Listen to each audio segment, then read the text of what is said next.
இன்றே டவுன்லோட் செய்து உங்கள் ஃபேவரட் ஷோக்களை என்ஜாய் பண்ணுங்க. இசக்கிக்கு குழந்தையும் பிறந்துருச்சு. ஆமால, என்னோட முருகன் கரெக்டா கொடுத்தானல்ல. அவளுக்கு குழந்தை கொடுக்கணும்னு அவனுக்கு தோணுச்சுல்ல, எனக்கு குழந்தை கொடுக்கணும்னு ஏன் தோணாம போச்சு? அவனும் உன்ன மாதிரிதான் பாரபட்சம் பாக்குறான்.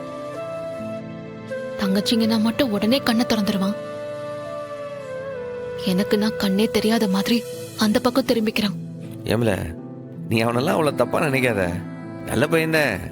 அவன் அவங்க அப்பா அம்மா கிட்ட தான் அப்படி இப்படி கோவப்படுவானே தவிர வேண்டிக்கிற பக்தர்கிட்ட எல்லாம் என்ன கேட்டாலும் உடனே செஞ்சிருவான்.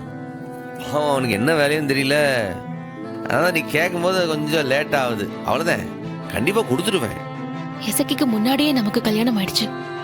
பாக்குறவங்க எல்லாம் என்கிட்ட இன்னும் குழந்தை பிறக்கலையா, ஏன் குழந்தை பிறக்கலன்னு கேக்குறப்போ எனக்கு ரொம்ப கஷ்டமா இருக்கும். ஆனா அந்த வலி கூட இப்ப பழகிடுச்சு. ஆனா இசக்கி குழந்தைய கொஞ்சம் போதெல்லாம் எனக்கும் ஏக்கமா இருக்குடா. நான் என்னதான் செய்யறது?